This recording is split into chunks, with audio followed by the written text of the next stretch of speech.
Hey, what's up? It's Jim, and today I'm going to talk about the film Polyester from 1981. And this continues my series where I try to review all of the films directed by John Waters. Polyester is often considered the end of his gross-out cult movie period and the beginning of John Waters movies actually being released in kind of multiplexes or mainstream cinemas. It wasn't actually planned that way. They thought it would play it kind of like art theaters, but actually exhibitors decided they wanted to play it in multiplexes, and it did have Tab Hunter, it had Odorama, it actually had a lot going for it, to be honest, so it's kind of no wonder it was a hit. It was really kind of the beginning of the next phase and pretty much the rest of the phase of John Waters' career, working with movie stars, having wider releases, being a lot more well-known, more than just for Pink Flamingos. And Polyester was actually one of his bigger hits and kind of changed the course of his career. It's probably why he's more of a name, is because he learned to evolve artistically rather than just kind of stay the kind of gross out guy. He still kind of always stayed the gross out guy to a certain regard, but he understood how he had to change his style and make something that I guess mainstream audiences were actually kind of into. Francine Fishbaugh, played by Divine, who is married to the owner of a porno movie theater, which in the movie is called the Charles Theater. The actual Charles Theater is an art theater in Baltimore that often plays John Waters movies, and they're still open today, and they're a great art theater. His porno theater is getting all sorts of press coverage because he plays dirty movies and people are protesting the house, and Francine Fishbaugh's life isn't really the greatest. Her kids are not doing great in school. Her son is the foot stomper who's getting coverage on TV. Her daughter is dancing for quarters at lunch and dating this terrible guy played by Steve Bader's Bobo, who is like an evil delinquent punk rocker. And then she finds out her husband is cheating on her. She becomes an alcoholic. Her son goes to jail and then is treated. Her daughter turns out to be pregnant, tries to get an abortion and backs out, and then she goes to a seminary or something. And then Francine falls in love with Tab Hunter's character, who owns a drive-in theater that plays art movies. Odd enough that Francine has a thing for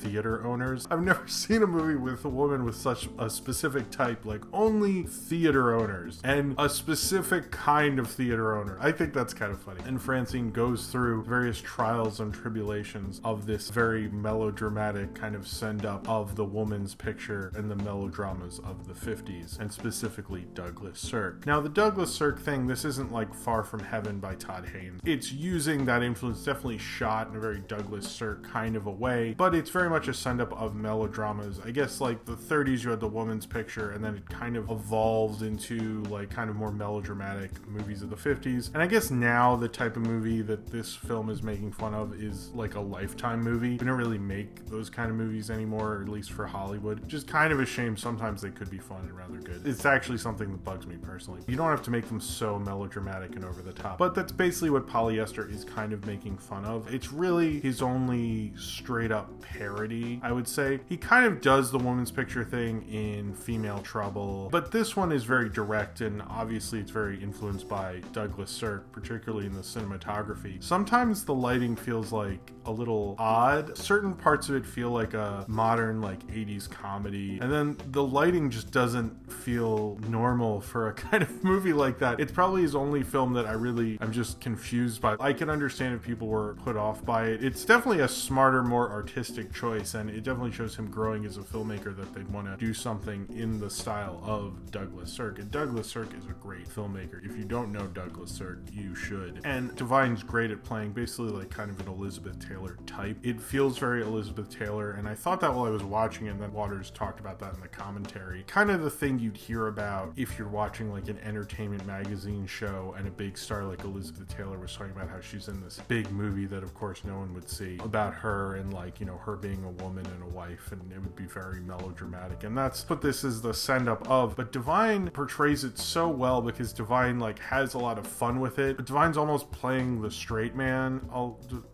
Pardon the term, where everyone else is kind of being funny, but Divine knows when to break from that and when not to break from that, which is a very particular thing. There's a lot of people who just could not do the straight man role, and this is very much a star vehicle. Female Trouble and Pink Flamingos kind of are, but they're really like John Waters movies. I mean, well, they're all John Waters movies, but they're more so John Waters is the star of like Pink Flamingos almost, and Female Trouble is kind of like a Divine vehicle, but this very much feels like that. When people talk about how this is the first of the more Hollywood John Waters, I guess. If you really want to get specific and nitpicky, the first one is really Hairspray. This was independently financed at a much bigger budget than he'd ever had before. It had a star with Tab Hunter, had Odorama, which was also expensive, but it didn't have SAG actors. It didn't have lots of unions in it. Hairspray looks a lot more like Crybaby, Serial Mom, Pecker. Those all kind of look the same. This and Desperate Living are in this weird, it's almost like a transition period where he's still kind of very much the Waters before, but he's transitioning into being the Hollywood Waters that we would see later. I still put it in that category, and the 8 years that separates this and Hairspray makes it a little confusing. It does kind of feel like the last kind of gasp of the Dreamlanders and that kind of a movie, because Divine's in Hairspray, but Divine's not the star of Hairspray. It is the last Waters movie that Divine is the star of. It's almost like a significant bookend. Divine would have kept being in John Waters movies had Divine lived. I don't know if Divine would have been the star in John Waters movies after that, because I've heard him talk about like Hearts and Serial Mom and things like that. But there is a significance to that, and you can tell that while watching this film, that this was certainly the end of something. And really the beginning as well. Having a bigger budget, having more money to spend, but it almost feels like its own thing, much like Desperate Living. Desperate Living certainly had a star in it, certainly was a different kind of Waters film, but it doesn't exactly fit into either of the two styles. Same with Polyester, like the lighting and when it was made and the Douglas Sirk ideas and everything like that, it doesn't fit in with what he would do later. This is a film that I kind of I guess, grew up with, because my parents had the scratch and sniff cards from the initial release on our kitchen cabinets throughout my entire childhood. And then we eventually got them signed by John Waters, so they're signed in their kitchen. I grew up with just seeing the image of the scratch and sniff card. And then when I was 12, 13, and I wanted to get into John Waters because I heard all these amazing stories about these films and how disgusting they were and controversial and offensive. So of course when you're 13, you're like, okay, well those are the things I want to see. And I had a sleepover, and my friends and I all watched Polyester with the scratch and sniff cards. And at that time, you couldn't watch the movie with the scratch and sniff cards. I heard some places the VHSs had them, but I've heard from other places they didn't, so I don't want to say either or. But if you rented it, you did not get a scratch and sniff card. And we rented it, and so we all got to pass it around and scratch various smells. It was a lot of fun. When I watched it recently, it was like, really? Like, were they into that? Or were they just kind of being nice? I don't know. It's not a very commercial, I mean, I guess it was a commercial movie. Maybe I'm wrong about it. Well, the whole time I was watching it recently, I was like, this was like a hit? I don't know. Like, I get it. But do most people get the Douglas Sirk things? I don't think a mainstream audience is really like a Douglas Sirk parody. I'm there Friday. It was probably more of Tab Hunter, and Tab Hunter was a name. The Odorama thing is very unique, and not a lot of films do it. Rugrats Go Wild actually did it later, and John Waters tried to sue them because they used the term Odorama on their scratch and sniff cards, and then found out that New Line had let the copyright lapse. They didn't have the rights to Odorama anymore, and he couldn't sue the Rugrats. And then, oddly enough, another kids movie, Spy Kids 4, used a scratch and sniff card also, but they called it something else because Robert Rodriguez has some respect. If you do want a scratch and sniff card, would like to experience the scratch and sniff card, if you buy it on DVD, you get one of these. There's the back right here, which is kind of nice, and it has all the smells, and it still works. I've had this thing for over 10 years and I still scratch them. Number 2 is a fart. John Waters always comments that he's been to screenings all around the world in different cultures and countries, and every time this guy farts and the little number comes up on the side of the screen and everyone scratches it. And I always scratch it just because I think it's funny. It's a cool card and it still works. And my parents' card did work in the 90s, and it had been around for a little bit. How it works basically is there's a little number that appears in the corner of the screen that tells you which of these numbers you need to scratch. All the times I'd seen it before, I didn't know who Tab Hunter was. People would be like, well, that's the first one he made with a movie star, and I'd be like, is it? Who the fuck's Tab Hunter? Like, I didn't know. And now I've reviewed like I think at least 2 movies with Tab Hunter in them. I kind of know who Tab Hunter is, although I've never seen any of his like teen idol movies, so maybe I don't really know. I've seen movies with him in them. I haven't fully experienced Tab Hunter. When you hear about it, had several niches about it. I think that's what got people to go see it, and it was one of his bigger hits, and it allowed him to make the later Hollywood stuff. It was pretty well known. I remember as a kid, you bring up, oh, he made Polyester, because people would be like, oh, what did this guy make? And I'd say Pink Flamingos. Like, oh yeah, I've heard of that. People had seen and heard of Polyester. It played on Comedy Central a lot, very different Comedy Central ago. I think they cut out the kiss between Divine and Tab Hunter, which was a big deal at the time. Tab Hunter, I don't think had come out yet, but he came out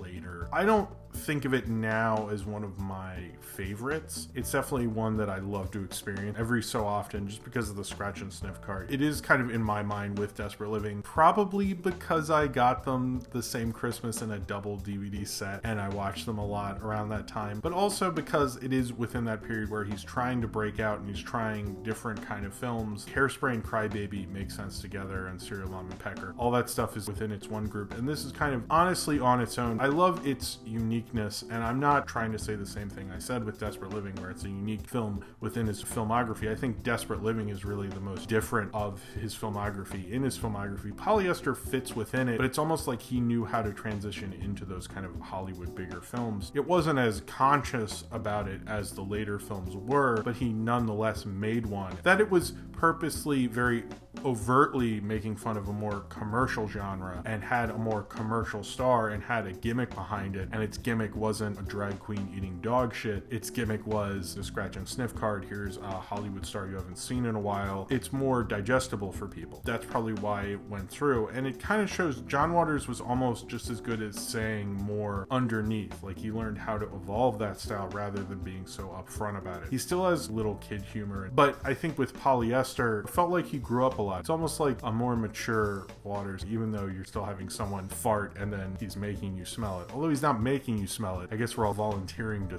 smell it. There are certain problems with the release. No one would pay for the Odorama cards. When a theater does 3D, they pay for their 3D glasses. They did lose some money on it, but it was still a hit. It played on cable TV up until the 90s. It was certainly a bigger hit for John Waters. It shows the evolution of him as a director and how he was going to change. It was kind of like him coming out of the underground. People say it's like his overground hit. The more I thought about it, the more I've looked this up. I guess there were a lot of reasons this movie would do well. It kind of seems odd because it's Polyester, but I guess it kind of makes sense in the end. Waters just put enough things in it in a way that it was just like you couldn't really not see a movie like this. And I guess that's the same way I am about it, because every 5 or so years I have to rewatch and get out my scratch and sniff card. It might not be my favorite movie of his, and it might not be a film I absolutely love and quote, but it's a film I like almost have to revisit because I'm like, oh yeah, but it has all these things in it and I like this part, and it kind of wins you over just because of its own initiative. And that's something that's kind of interesting about Waters, is sometimes he shocks you and gets you and you're like, oh, I can't believe this, I have to see this movie. And I think he kind of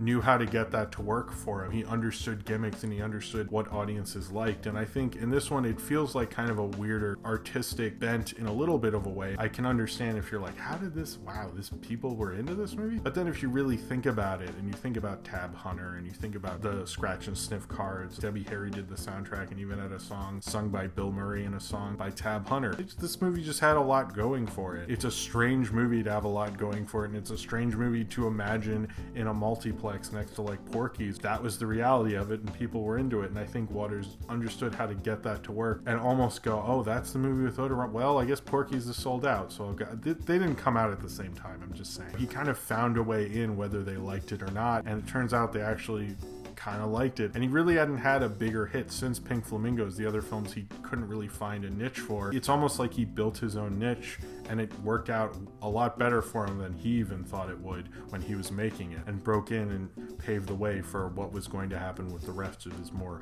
Hollywood period, as we call it. So if you have seen Polyester and you would like to talk about it, then comment below in the comments and subscribe if you would like to.